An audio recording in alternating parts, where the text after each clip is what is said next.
Suasana khidmat dan khusyuk menaungi kawasan Masjid Tunku Syekh Pantai Gelima. Seribuan jamaah yang larut dalam zikir terlihat memadati bagian dalam dan halaman masjid yang berada di Kecamatan Merudu itu. Dalam acara halal bihalal dan zikir akbar tersebut turut hadir Gubernur Aceh Dr. Haji Zaini Abdullah beserta istri Hajah Niazah Ahamid serta sejumlah kepala satuan kerja perangkat Aceh.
Dalam sambutan singkatnya yang disampaikan usai pelaksanaan zikir akbar, pria yang akrab disapa Dr. Zaini itu berjanji akan terus memberikan perhatian dan dukungan terhadap pembangunan di segala bidang.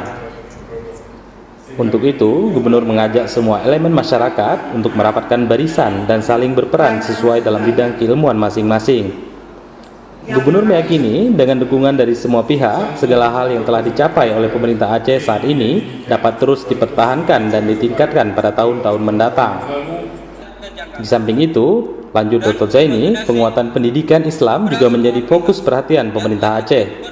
Terkait dengan pendidikan Islam ini, tentu tidak bisa dilepaskan dari peran dayah sebagai bentuk pendidikan Islam yang tertua di Aceh. Untuk diketahui bersama, sejak tahun 2012 sampai 2015, pemerintah Aceh telah mengalokasikan dana untuk pembangunan masjid dan menasah. Hingga tahun 2015, setidaknya ada 1.238 masjid dan 1.363 menasah yang dibantu pembangunannya oleh pemerintah Aceh.